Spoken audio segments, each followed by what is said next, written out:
Dios les bendiga. Hermanos, es la segunda vez que me toca compartir aquí y voy a empezar de manera muy similar a la primera. Sí, es disculpándome porque una vez más tengo algo de tos. Sí, si usted estuvo aquí cuando me tocó compartir la primera vez, dije lo mismo. Hoy creo que no estoy tan mal, pero aún así yo creo que hablando de repente, ¿verdad?, va a salir la tos. Entonces, de antemano me disculpo por ello. Sí, quiero invitarle a que pueda ir abriendo su Biblia en el capítulo 20 del libro de Éxodo. Capítulo 20 del libro de Éxodo. Y quisiera iniciar con una pregunta, ¿sí? La pregunta es la siguiente: ¿puedes pensar alguna vez que hayas sentido miedo de verdad? ¿Sí? Piénsalo. ¿Has alguna vez sentido miedo de verdad? Y lo digo así, miedo de verdad, porque creo que muchas veces nosotros hemos sentido... muchas gracias, hermano. Nosotros hemos sentido alguna clase de miedos falsos, ¿verdad? O miedos inventados. A veces los podemos tal vez confundir con emoción, con adrenalina. Por ejemplo, yo mucho tiempo le tuve miedo a las montañas rusas. Y yo creo que ese es un miedo falso, ¿verdad? Ya al momento de estar ahí no es que tenga miedo. A veces tal vez puedes pensar cuando escuchas miedo en una película de terror, y ahí sí yo también soy bien miedoso y espero que tú no veas ninguna película de terror, pero no sé, a lo mejor dices, cuando vi esta película realmente sentí miedo, pero yo dudo que sea un miedo de verdad. Así es que mantén esa pregunta ahí. ¿Alguna vez que tú hayas sentido realmente miedo? Al estar preparando el mensaje, yo pensaba en esta pregunta y llegué a la conclusión de que creo que no.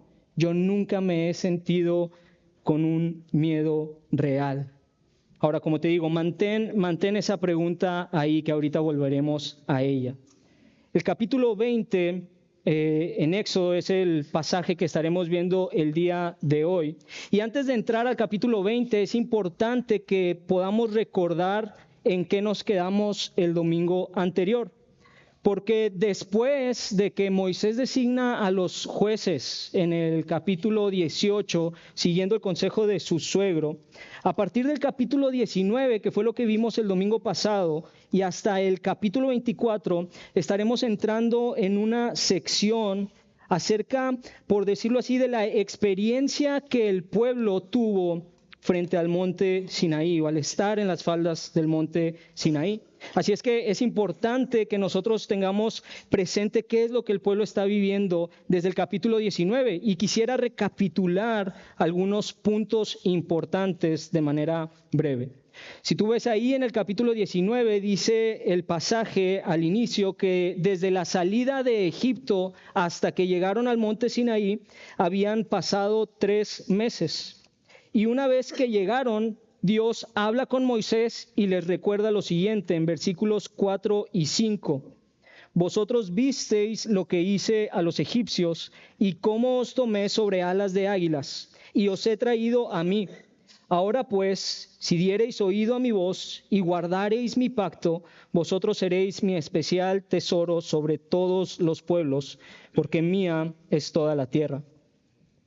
Nosotros, hermanos, para este punto debemos estar conscientes de que el pueblo de Israel no es precisamente un pueblo creyente aún, ¿sí? Piénsalo de la siguiente manera. Ellos han estado por más de 4 siglos viviendo en una nación completamente pagana e idólatra. Y sin que suene a modo de excusa o a modo de justificación, inevitablemente eso iba a ejercer influencia sobre sus vidas. A pesar de que seguramente habían llegado a oír del Dios de sus padres, la realidad era que no lo conocían. Y ahora Jehová se ha estado dando a conocer tanto a Egipto y a las naciones alrededor, pero a la vez se ha estado dando a conocer a su pueblo con los hechos maravillosos y con su poder. Y si bien ellos han podido ver de primera mano las maravillas que Dios ha hecho, lo que ellos estaban por vivir al llegar al monte Sinaí era algo completamente nuevo y diferente. Ahora, este fue el plan desde el principio con respecto a su liberación de Egipto. A lo que me refiero es que Dios sí los liberó. ¿Para qué? Para llevarlos a la tierra prometida. Pero desde que Él se encuentra con Moisés en el monte, en esa manifestación en la zarza, ¿sí?, Él ya había dejado claro que la primera escala del pueblo sería el monte Sinaí. Eso lo encontramos en el capítulo 3, versículo 12, dice así: y Él, es decir, Dios, respondió: ve, porque yo estaré contigo, y esto te será por señal de que yo te he enviado. Cuando hayas sacado de Egipto al pueblo, serviréis a Dios sobre este monte. Así que Jehová ha mandado al pueblo en este punto, ¿verdad? Lo vimos el domingo pasado, a que se prepare. ¿Por qué? Porque ellos ya están aquí en el monte Sinaí, ¿verdad? A las faldas del monte, y Él había dicho que al tercer día descendería a ojos de todo el pueblo. Y recordando un poco lo que vimos el domingo pasado en la predicación del pastor Mario, Jehová pone los términos bajo los cuales el pueblo puede acercarse. Porque tú debes recordar que nosotros no podemos acercarnos a Él como nosotros queramos. Ellos debían consagrarse, ellos debían purificarse, lavar sus vestidos. En el caso de los hombres casados, ¿verdad? Ellos no deberían estar en esos días con su mujer. E incluso Dios había mandado a Moisés que marcara un límite alrededor del monte para que el pueblo no traspasara. ¿Por qué? Porque si traspasaban ese límite, entonces morirían, fueran hombre o fuera bestia, ¿sí? Y no sé si tú has pensado en eso. O sea, literalmente ellos tuvieron que poner, por así decirlo, una cerca, una valla, ¿verdad? Como de aquí en adelante no puedes pasar. Entonces llega el tercer día. Y yo quiero que lo visualices. Personalmente me gusta mucho como intentar meterme, ¿verdad?, en la escena. Así es que quiero que tú también lo visualices, ¿sí? El pueblo estaba acampando en el desierto frente al monte. La noche anterior, imagina que tú eres alguien del pueblo, ¿sí? Y estos 2 días tú te has estado preparando según lo que Moisés dijo que Jehová había mandado. Tú te vas a dormir esa segunda noche, ¿sí? Ya viene el tercer día. Jehová dijo que se manifestaría. Y sabes, estuviste haciendo tus esfuerzos para obedecer lo que Dios demandó. Así es que te vas a dormir tranquilo. Estás dormido y esta ocasión no te despertó tu despertador. Es decir, el gallo, ¿verdad? No escuchaste el gallo, ¿sí? ¿Qué fue lo que te despertó? Un trueno. No sé si en alguna tormenta alguna vez te ha despertado de tu sueño un trueno, ¿sí? Cuando retumba y se sacuden las ventanas, ¿verdad? Despiertas asustado. ¿Qué está pasando? Sigues escuchando los truenos potentes, ¿verdad? Tu tienda se comienza a sacudir. Sabes, creo que es de mañana, pero al parecer amaneció nublado porque sigue oscuro. ¿Qué está pasando? Escuchas voces afuera. El vecino tal vez ya salió. Hay niños asustados. Los animales tal vez están agitados y comienzas a escuchar gritos. Sales de tu tienda y enfrente de ti ves este gran monte, ¿sí?, rodeado de nubes espesas y oscuras, nubes densas, tronando y relampagueando, humeando como una chimenea y estremeciéndose, ¿sí? ¿Y qué es lo primero que piensas? ¿Dónde está Moisés? ¿Dónde está Moisés?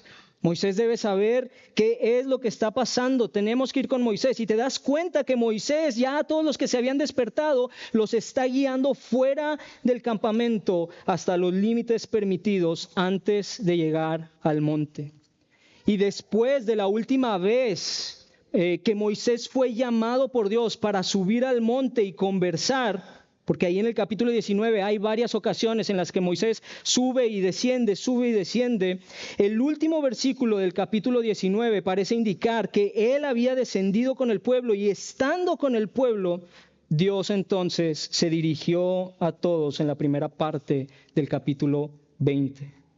¿Y qué es lo que dice el versículo 1 del capítulo 20? y habló Dios todas estas palabras, diciendo.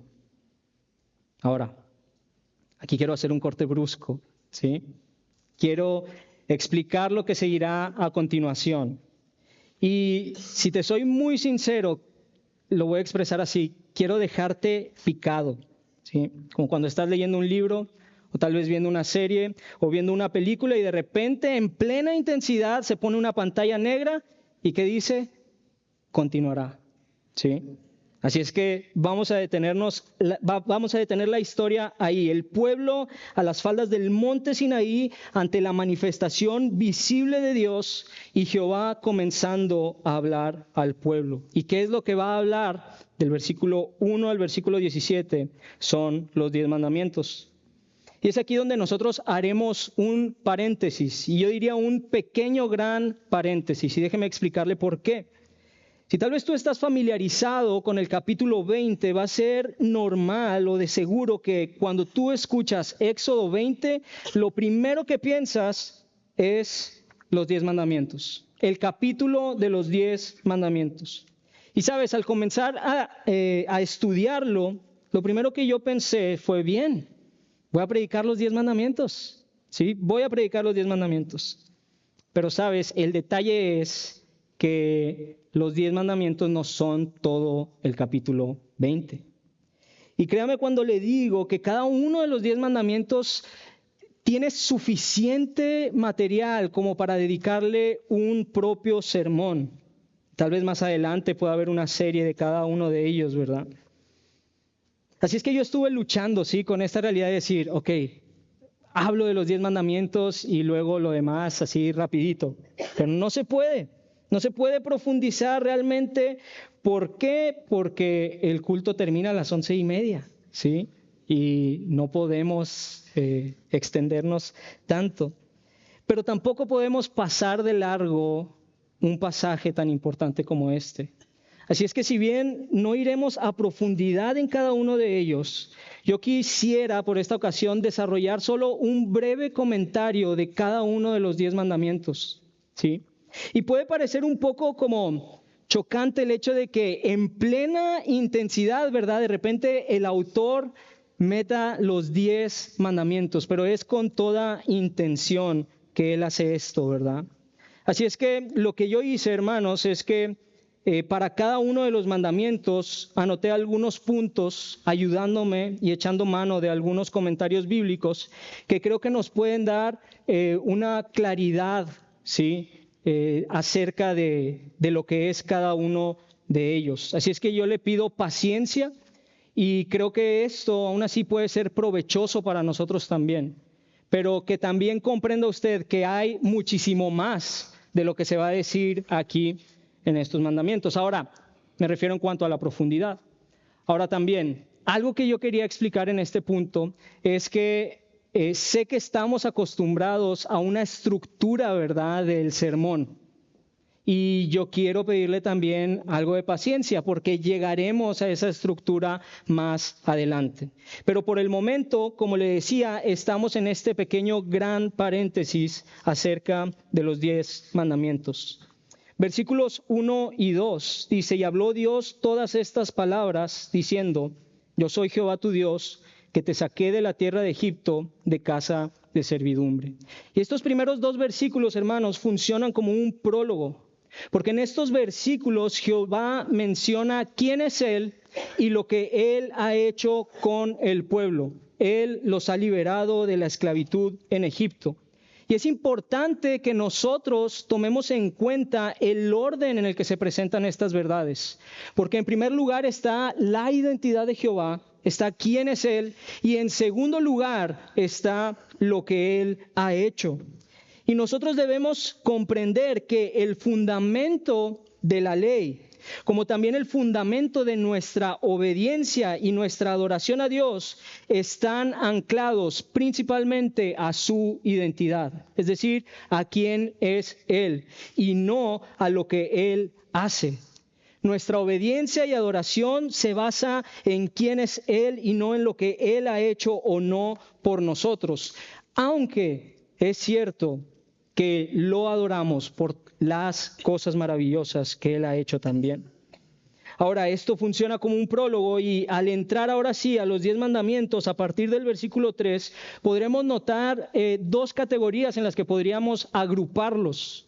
Los primeros 4 mandamientos se refieren o tratan la relación del hombre con Dios, mientras que los 6 posteriores tratan la relación del hombre con su prójimo. Así es que los primeros 4 son en un sentido vertical y los 6 posteriores son en un sentido horizontal. Así es que vamos con el primero, versículo 3. No tendrás dioses ajenos delante de mí. Esta es una proclamación de Dios para que su pueblo fuera un pueblo monoteísta. Y recordemos lo que mencionamos hace un momento, el pueblo venía de una cultura tanto politeísta, es decir, en la que creían en muchos dioses, pero también enoteísta, y este fue un término nuevo que yo aprendí. Esto significa que se reconoce la existencia de muchos dioses, pero hay uno por encima de todos. El pueblo traía esa cosmovisión. Y sabes, Dios no da lugar a esto. ¿Por qué? Porque sabemos que Él es el único Dios verdadero. Así es que Él no se conforma con que el pueblo diga, sí, te reconozco como el Dios supremo, pero también reconozco que hay otras deidades. No, Él es el único y Él demanda una devoción total y exclusiva. Mandamiento número 2, versículos 4 al 6. No te harás imagen ni ninguna semejanza de lo que esté arriba en el cielo, ni abajo en la tierra, ni en las aguas debajo de la tierra. No te inclinarás a ellas ni las honrarás, porque yo soy Jehová tu Dios, fuerte, celoso, que visito la maldad de los padres sobre los hijos hasta la 3ª y 4ª generación de los que me aborrecen, y hago misericordia a millares, a los que me aman y guardan mis mandamientos. Este mandamiento prohíbe el usar imágenes como un objeto de adoración. E imágenes tanto que pudieran representar a Dios. ¿A qué me refiero? Si nos adelantamos unos capítulos, ¿verdad? En Éxodo, recordemos que cuando hacen el becerro de oro, lo que ellos dicen es, este es Jehová. ¿Sí? Entonces, él se refiere al uso de imágenes que lo representaran a él, pero también al uso de imágenes para representar dioses extranjeros o cualquier expresión sincretista. A la vez, él le recuerda al pueblo de que Dios no puede ser concebido como hecho a la imagen de cualquier cosa que él mismo ha creado. Nada en los cielos, ni en la tierra, ni debajo de la tierra se compara a nuestro Dios. Él es fuerte y celoso, y no es un celo corrompido como el que usted y yo, con el que luchamos muchas veces, sino es un celo santo que busca proteger lo que a Él le pertenece. ¿Sabe? Él no comparte su gloria con imágenes hechas por manos humanas. Y da una advertencia importante. Él visita la maldad de los padres sobre los hijos. Ahora, esto no se refiere, hermanos, a maldiciones generacionales. Más bien, debemos tomar en cuenta el contexto en el que Jehová está diciendo esto. Es en un contexto de idolatría. Las consecuencias del pecado de la idolatría suelen sufrirlas las generaciones posteriores a los padres idólatras. Y es una realidad que las consecuencias de nuestros pecados pueden alcanzar a nuestras futuras generaciones. No es una maldición generacional, es la consecuencia de nuestro pecado. Y si tú también te adelantas, ¿verdad?, a la historia de Israel, puedes darte cuenta que esa idolatría alcanzó a las futuras generaciones. Pero termina el versículo 6 con algo maravilloso. Él es misericordioso, ¿sí? Él hace misericordia a millares. Ahora, versículo 7, tercer mandamiento. No tomarás el nombre de Jehová tu Dios en vano, porque no dará por inocente Jehová al que tomare su nombre en vano. Este mandamiento prohíbe utilizar el nombre de Dios al servicio de la incredulidad o de la mentira. Es decir, apoyar nuestra falsedad o nuestro pecado apelando a Dios. Hace poquito escuchaba un sermón en internet y el predicador ponía un ejemplo en que decía que el dueño de un prostíbulo, cuando había iniciado con su negocio, él había puesto su negocio en manos de Dios. y le estaba yendo bien. Entonces le hicieron una entrevista y le decían, ¿a qué atribuye su éxito? Y él dijo, pues es que desde el principio yo puse este negocio en manos de Dios. ¿Sabe qué, hermanos? Eso es usar el nombre de Dios en vano. ¿Por qué? Porque es algo que va en contra de su carácter santo. Usar el nombre de Dios de manera que caiga una afrenta sobre su carácter o sus obras es usar su nombre en vano. Mandamiento número 4, versículos del 8 al 11. Acuérdate del día de reposo para santificarlo. 6 días trabajarás y harás toda tu obra, mas el séptimo día es reposo para Jehová tu Dios. No hagas en él obra alguna tú, ni tu hijo, ni tu hija, ni tu siervo, ni tu criada, ni tu bestia, ni tu extranjero que está dentro de tus puertas. Porque en 6 días hizo Jehová los cielos y la tierra, el mar y todas las cosas que en ellos hay, y reposó en el séptimo día. Por tanto, Jehová bendijo el día de reposo y lo santificó. La base del cuarto mandamiento es el hecho de que Dios cesó de su obra de creación en el séptimo día. Así como Dios había santificado el día de reposo, es decir, lo había apartado, los israelitas también debían apartarlo con el fin de reposar, pero también de adorar a Jehová. Y note cómo dice el versículo 10 que era algo que debía transmitirse a todos en casa. Desde la cabeza del hogar hasta los animales, nadie debía trabajar. A la vez, observar el séptimo día recordaba a los israelitas que ellos habían sido redimidos por Dios de la esclavitud en Egipto para poder gozar de su descanso. Así es que esta primera sección trata en un sentido vertical de la relación de Dios con el hombre. Ahora pasaremos al grupo, a la sección, ¿verdad?, horizontal, donde los mandamientos van a tratar en relación del hombre con su prójimo. Versículo 12. Honra a tu padre y a tu madre para que tus días se alarguen en la tierra que Jehová tu Dios te da. El Nuevo Testamento, Pablo dice que este es el primer mandamiento con promesa. ¿Cuál es esa promesa? Que tus días se alarguen. Ahora, en el contexto inmediato, hermanos, ¿cuál es la tierra que Jehová le dará al pueblo? Es la tierra prometida, ¿sí? Perdón. Entonces, en este contexto inmediato, él dice, para que tus días se alarguen en la tierra que yo te daré. Aunque el alcance de esta promesa puede también referirse a la vida de la persona. Y usted y yo debemos saber que la familia es un organismo instituido por Dios y en toda sociedad la destrucción del hogar marca el principio del fin. Así es que honrar a padre y madre por igual, ¿verdad?, va a mantener estable la sociedad. Honrar implica la sumisión a la autoridad.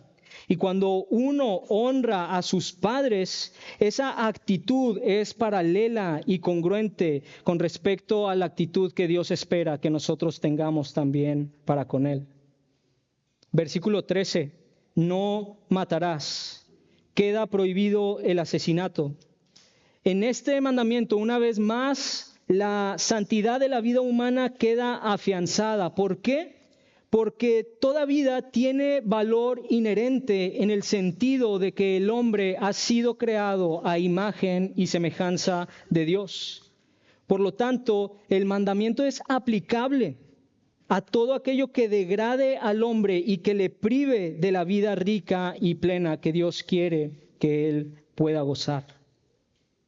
Versículo 14. No cometerás adulterio. Esto, hermanos, es aplicable tanto a hombres como a mujeres.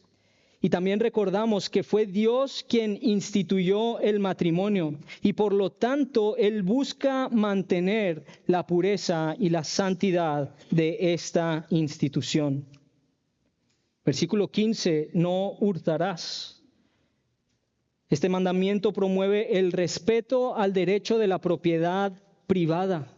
Varios comentaristas ven esto como un principio importante también para que una sociedad pueda ser estable. El respeto al derecho de la propiedad privada. Versículo 16, no hablarás contra tu prójimo falso testimonio. En pocas palabras, y siendo muy concreto, este mandamiento prohíbe la mentira y sus muchas maneras de ser expresada, tales como evidencias falsas, mentiras abiertamente declaradas, murmuración, testigos falsos, etcétera, etcétera. Versículo 17, el último mandamiento.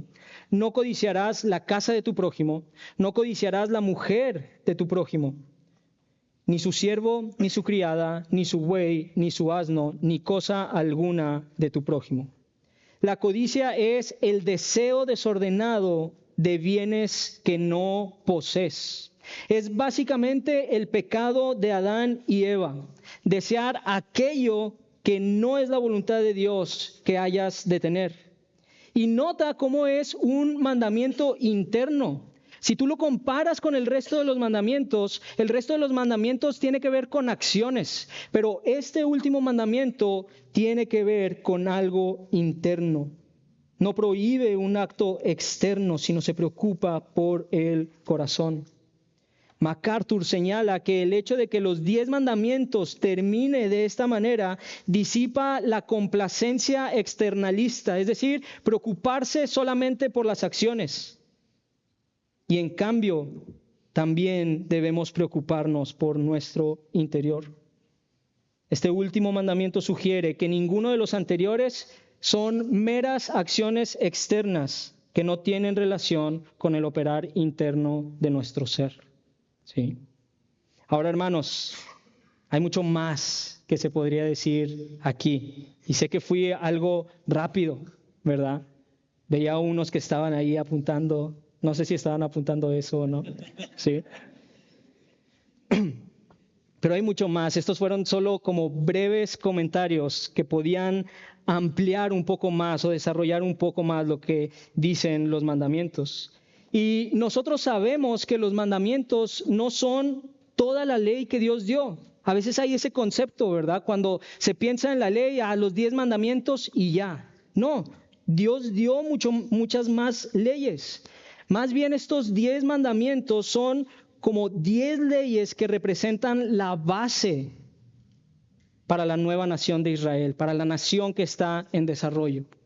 Me gusta mucho una anécdota que cuenta R.C. Sproul, porque él dice que hablando en una ocasión de los 10 mandamientos, en el seminario que le estaba enseñando, le dijo a sus estudiantes, muy bien, imagina que el gobierno de los Estados Unidos se ha derrumbado y la Constitución, ¿sí?, ha sido destruida. Y se les va a encargar a ustedes que puedan redactar nuevamente la Constitución, pero con una restricción. Ustedes pueden incluir solamente 10 leyes que van a representar la base para la constitución de esta nueva nación. ¿Sí? Y él comenta que sería lógico pensar que ellos elegirían el no matarás. ¿Por qué? Porque pues tiene sentido. No matarás, podemos vivir en sociedad.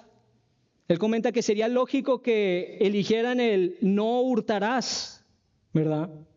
¿Por qué? Porque vamos a estar viviendo juntos. Pero después él hace unas preguntas y dice, ¿quién de ustedes pensarían incluir dentro de esas 10 leyes bajo las cuales se regirá la nueva nación el honrar a tu padre y a tu madre? Está en el top 10 de las leyes de la nación. Honra a tu padre o a tu madre. O por ejemplo, no codicies. O guarda el día de reposo. Y es que nuestro Dios es asombroso y sabio y maravilloso. Y como lo decía ahorita, pudiéramos escarbar muchísimo más de los 10 mandamientos. Pero quisiera cerrar este pequeño gran paréntesis de comentarios leyendo el siguiente pasaje en Mateo 22, 36 al 40. Dice la palabra, Maestro, ¿cuál es el gran mandamiento en la ley? Jesús le dijo, amarás al Señor tu Dios con todo tu corazón y con toda tu alma y con toda tu mente. Este es el primero y grande mandamiento. Y el segundo es semejante: amarás a tu prójimo como a ti mismo. De estos dos mandamientos depende toda la ley y los profetas. Eso es algo que nosotros debemos tener claro también, hermanos. Entonces, cerramos este paréntesis, ¿sí? Y no como aislando los 10 mandamientos como si estuvieran aparte del flujo de la historia que venimos hablando, pero quitemos ahora sí esa pantalla de continuará y regresemos a donde nos habíamos quedado con el pueblo de Israel enfrente del monte. Dios habló todas estas palabras, los 10 mandamientos. Y yo quisiera, no sé, a mí me pasa que cuando yo escucho 10 mandamientos, recuerdo ese dibujito de Moisés, de un señor barbón, ¿verdad? Que en su mano trae una vara y en su otra mano trae las 2 piedras. Y digo, sí, los 10 mandamientos, ¿verdad?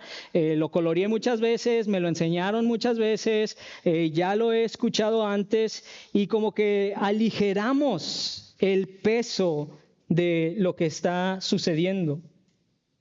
Recuerda en dónde nos quedamos. Y yo te decía hace un momento que el autor era intencional en poner los 10 mandamientos aquí, en medio de lo que el pueblo estaba viviendo, porque mira cómo continúa él después de los 10 mandamientos en el versículo 18.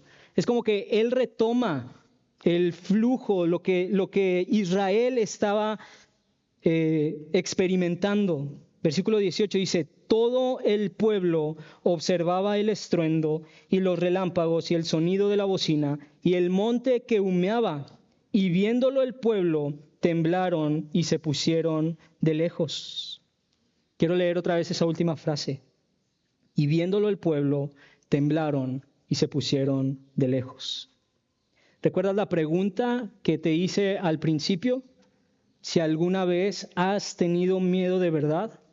Bueno, creo que un buen parámetro para saber si tú has tenido miedo de verdad es si ha habido algo que te ha hecho temblar. A veces nosotros no damos el peso de las formas en las que el autor está expresando lo que está sucediendo. Tal vez por familiaridad o no sé, ¿verdad? Decimos temblaron. Sí, temblaron. No, hermanos, ellos estaban temblando de miedo. Ellos estaban aterrorizados por lo que estaban viviendo. Ellos temblaban y se pusieron de lejos, es decir, huyeron. Habían salido con Moisés a ver la manifestación visible y audible de Jehová. ¿Y qué fue lo que sucedió? No quisieron estar ahí.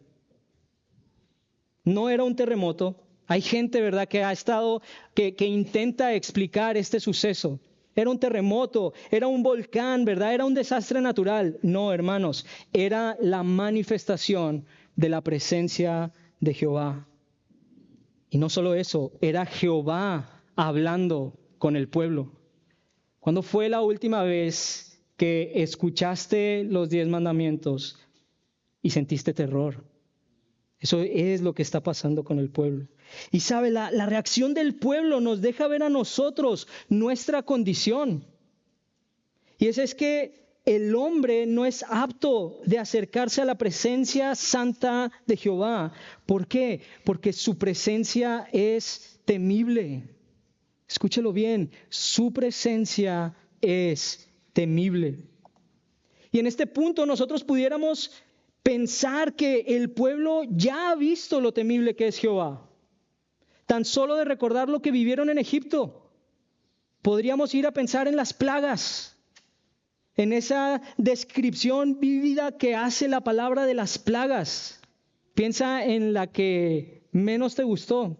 Dudo que te haya gustado alguna, pero con la que más hayas tenido problema. Y pudiéramos decir nosotros del pueblo: ¿en serio, Israel, eso no te hizo temblar? O haber cruzado por el Mar Rojo y haber visto cómo Dios peleaba por ti, y que cuando se cerró el Mar Rojo, ¿verdad?, ahí estaban flotando los cadáveres de los egipcios porque Dios los había destruido. Y pensar: Israel, ¿eso no te hizo temblar?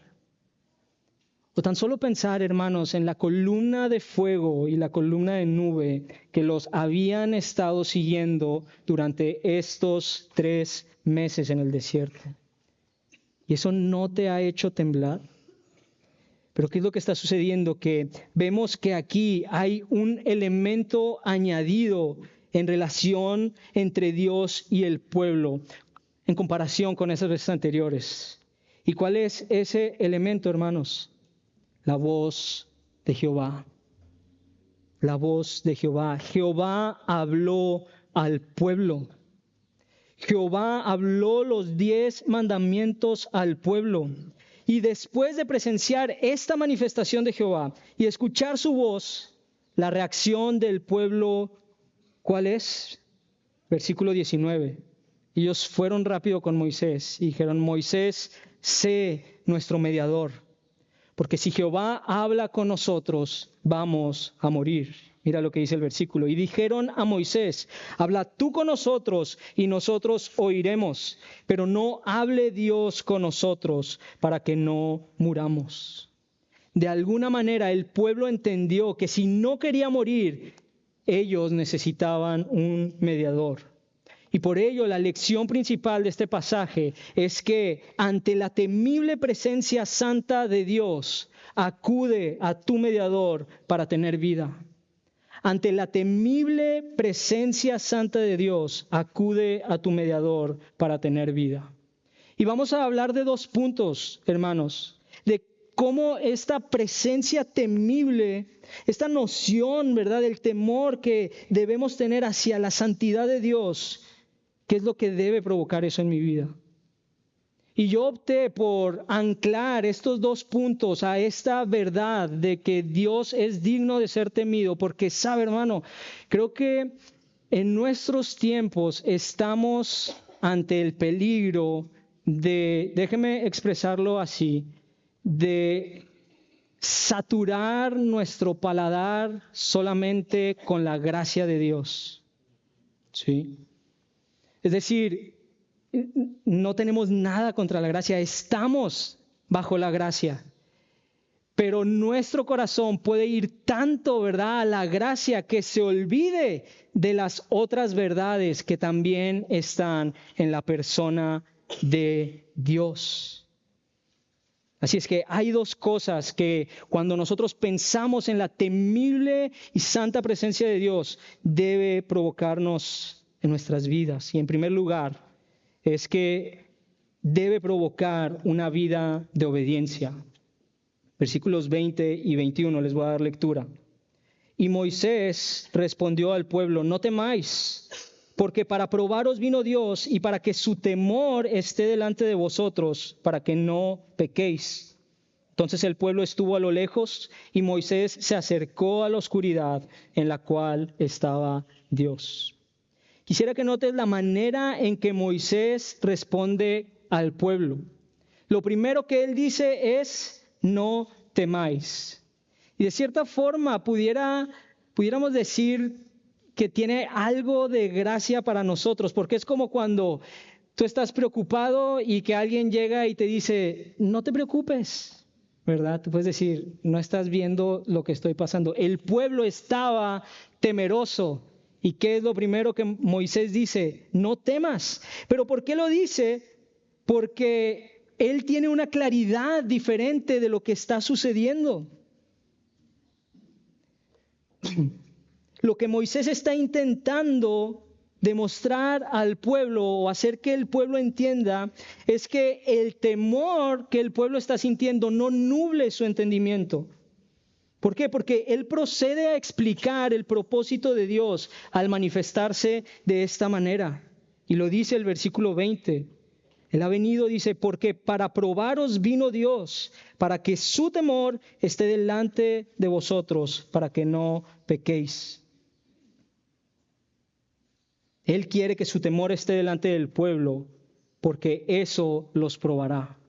¿Y cómo se relaciona, hermanos, esto con una vida de obediencia? Bueno, si nosotros adelantáramos la historia de Israel y nos fuéramos hasta Deuteronomio, cuando Moisés ya está hablando con la segunda generación que está por entrar a la tierra prometida, en Deuteronomio 8, versículos 1 y 2, él dice lo siguiente: y te acordarás de todo el camino, es solo el versículo 2, perdón. Y te acordarás de todo el camino por donde te ha traído Jehová tu Dios estos 40 años en el desierto, para afligirte, y nota, para probarte, para saber lo que había en tu corazón, si habías de guardar o no sus mandamientos. Las pruebas que Dios ordena y que Dios permite tienen el propósito de exponer lo que hay en tu corazón, de tal modo que queda al descubierto si vas a pecar o si no vas a pecar. O dicho de otra manera, si habrás de guardar los mandamientos de Dios o no. Y de hecho así termina el versículo 20. El versículo 20 termina diciendo: para que no pequéis. Usted y yo sabemos que el pecado es cualquier rebelión en contra del carácter santo de Dios. ¿Y qué sería entonces lo opuesto a estas rebeliones? Una vida de obediencia. Así que el temor de Dios, el temor de la presencia de Dios, debe provocar en nosotros una vida de obediencia. Lo segundo que esto debe provocar es una vida de adoración. Una vida de adoración, versículos 22 al 26.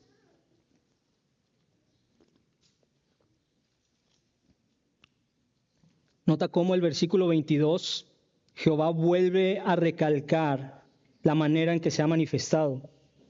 Y Jehová dijo a Moisés: así dirás a los hijos de Israel: vosotros habéis visto que he hablado desde el cielo con vosotros. Y es interesante ver la forma en que él expresa su manifestación, porque él dice: vosotros habéis visto lo que he hablado desde el cielo con vosotros. Han visto que he hablado. Pero usted y yo no escuchamos con los ojos, ¿verdad? ¿Cómo podemos ver lo que él ha hablado? Bueno, pues lo que está pasando aquí es que Jehová no está aislando alguno de los elementos de su manifestación. Es un todo. Lo debemos de ver como un todo. Su presencia abarca su manifestación visible, como también su manifestación audible. Y una vez poniendo él esto sobre la mesa, otra vez, entonces comienza a dar instrucciones acerca de la adoración. ¿Y por qué de la adoración, hermanos? Porque a partir del versículo 23... él vuelve a hablar lo que ya dijo en el versículo 4 en los mandamientos: no hagáis conmigo dioses de plata ni dioses de oro os haréis. Y después procede a hablar acerca de los altares. ¿Y qué era un altar, hermanos? El altar era un lugar donde se ofrecían sacrificios a un Dios. ¿Y qué es eso sino adoración? Y si bien esto es algo que el pueblo ya practicaba, y más adelante Jehová dará instrucciones más minuciosas, tanto a los sacerdotes como, tanto de los sacerdotes como también de la elaboración de los altares, por ahora lo que él busca dejar en claro es que él originará y controlará el culto. Mira lo que dice el versículo 24. Altar de tierra harás para mí, y sacrificarás sobre él tus holocaustos y tus ofrendas de paz, tus ovejas y tus vacas, en todo lugar donde yo hiciere que esté la memoria de mi nombre. Vendré a ti y te bendeciré. No iba a ser donde el pueblo o el sacerdote quisiera, iba a ser donde él definiera que iba a haber memoria de su nombre. Y nosotros podemos ver eso en la historia también del pueblo. ¿Por qué? Porque cuando viene el tabernáculo es dependiendo de cuando se movía la nube a donde se movía el tabernáculo. Dependía de Dios el dónde iban ellos a adorar. Entonces él deja claro que él va a definir los términos. Y él lo explica en la elaboración del altar, versículo 25. Si me hicieres altar de piedras, no los labres de cantería, porque si alzares herramientas sobre él, lo profanarás. E incluso en el 26 da detalles acerca de las gradas, para que no se descubra la desnudez de aquellos que ofrecerán el sacrificio. Y como lo vimos ahorita también en el versículo 24, Él es quien elige el lugar donde se va a adorar. Por tanto, la noción de la temible presencia santa de Dios debe provocar en mí que viva una vida de adoración. Y yo agregaría, bajo sus términos. Pero aquí hay una pieza faltante. En todo esto hay una pieza faltante, porque si yo veo el pasaje y veo lo que está sucediendo y cómo el pueblo tiene miedo, yo pudiera pensar o estar considerando que entonces ese temor a Dios es un aspecto negativo que me mueve a obedecerle o adorarle, que me mueve a obedecerle o adorarle por miedo. Alguien podría estarse preguntando, ¿esto quiere decir que yo debo temer la presencia de Dios? ¿Debo vivir con miedo? ¿O entonces mi obediencia y mi adoración son los que apaciguan un poco el temor de Dios para que entonces yo pueda estar en su presencia santa? Y el problema, hermanos, es que a veces nosotros vemos el temor a Dios y la ley que Él ha dado como este castigo, ¿verdad? Que está ahí nada más esperando a que tú y yo nos equivoquemos o pequemos. No sé cuántos de ustedes llegaron a tener en sus casas, o tal vez tienen ahorita en sus casas, esa famosa varita cristiana, ¿verdad? Que habla acerca de la disciplina. Creo que todavía en algunas librerías cristianas se sigue vendiendo. En mi caso, mis papás no tenían una de esas. A mí me daban con un cinto que decía de la disciplina, ¿verdad? También, ¿sí? Pero yo recuerdo que en casa de mis primos, mi tía sí tenía una vara. Ella tuvo 4 hijos varones, entonces ya se imaginará, ¿sí?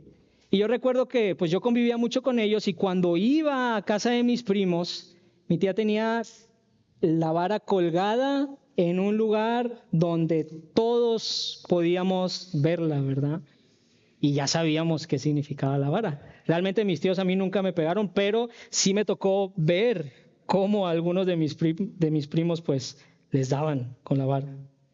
Y muchas veces, hermanos, nosotros pensamos en el temor de Dios así, ¿verdad? Como algo que ahí está, listo y preparado para entrar en acción al momento que pequemos. Falta una pieza, hay algo que aquí todavía no encaja. ¿Cuál es esa pieza entonces que va a poner todo en su justo lugar, que me va a librar, por decirlo de esta forma, de este temor? Bueno, lo vimos al mencionar la lección principal de este pasaje, algo que entendió el pueblo de Israel. Ante la temible presencia santa de Dios, acude a tu mediador para tener vida. Esa es la pieza faltante, nuestro mediador. Y si usted y yo volteamos atrás, nosotros podemos ver cómo Moisés cumplió con su función de mediador entre Jehová y el pueblo. O sea, él cumplió. ¿Sí? Hebreos dice que él fue fiel en toda la casa de Dios. Pero algo que no pudo hacer la mediación de Moisés es quitar el temor del corazón del pueblo. Ellos se mantuvieron lejos de la presencia. Había separación entre Dios y el pueblo. Pero sabes, hermano, nuestro mediador es un mediador perfecto. Es un mediador que ha logrado transformar ese temor en confianza. Yo quisiera leerte Hebreos capítulo 4, versículos 14 al 16. Va a aparecer en la pantalla. Dice, por tanto, teniendo un gran sumo sacerdote que traspasó los cielos, Jesús el Hijo de Dios, retengamos nuestra profesión, porque no tenemos un sumo sacerdote que no pueda compadecerse de nuestras debilidades, sino uno que fue tentado en todo según nuestra semejanza, pero sin pecado. Acerquémonos, pues, confiadamente al trono de la gracia para alcanzar misericordia y hallar gracia para el oportuno socorro. La presencia de Dios no ha cambiado, hermanos. Él sigue siendo un Dios temible. Si tú y yo meditamos en su santidad, en su naturaleza, ¿Deberíamos temblar? Sí, deberíamos seguir temblando. Pero ¿qué es lo que sí ha cambiado? Nuestro mediador. Nuestro mediador. Ahora, nuestro mediador es Cristo. Y por su sacrificio nosotros podemos tener entrada ante el trono del Padre.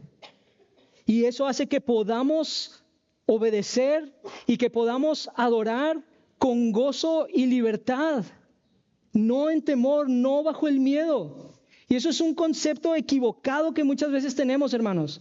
El Dios del Antiguo Testamento era un Dios malo, ¿verdad? La ley era un gran peso para los creyentes. Yo estoy muy agradecido con Dios porque justo cuando vemos esto, hemos estado también viendo en los grupos pequeños en Romanos cómo la ley no es mala, ¿sí? Cómo Dios nos ha quitado ese peso de la ley para que podamos servirle bajo el nuevo régimen del Espíritu. Cómo no hay más condenación para el que está en Cristo Jesús. Podemos servir con libertad y gozo. Ese mediador nuestro es el Señor Jesucristo, quien ha hecho por nosotros lo que nosotros no podíamos hacer. Yo quiero invitarte a que hoy puedas descansar en la verdad de tu mediador. Si tú eres creyente, descansa en la verdad de que hoy mismo el Señor Jesucristo está ante la presencia del Padre intercediendo por ti. Y si tú estás esta mañana aquí y no has entregado tu vida a Cristo, quiero que sepas eso. Por tu pecado eres enemigo de Dios. Y Él ha provisto la manera y el medio para que su ira no sea descargada sobre ti, sino sobre Cristo en la cruz del Calvario. ¿Qué necesitas hacer? Tener fe en Él, arrepentirte de tus pecados y dejar este entendimiento de que Dios es un Dios malo que castiga y está alejado de nosotros. No, Él se ha acercado. Él se hizo hombre y fue a la cruz. Hermanos, disfrutemos de la obediencia y la adoración que podemos traer delante de Dios por los méritos de Cristo y no por nosotros mismos. Inclina tu rostro y vamos a orar. Padre, en Cristo Jesús te damos gracias y te alabamos, Dios, porque tú eres digno de ello. Nosotros no alcanzamos a dimensionar el temor que sintió el pueblo al estar ante tu presencia. Y eso, Padre, a veces hace que vivamos vidas ligeras. Pero tu presencia santa es temible. Y te queremos pedir hoy, Señor, que a través de nuestro mediador, que es Cristo, podamos ahora acercarnos con confianza y gozo y libertad delante de ti, para vivir vidas de obediencia y vidas de adoración que glorifiquen tu nombre. En Cristo Jesús oramos. Amén y amén. Dios les bendiga, hermanos.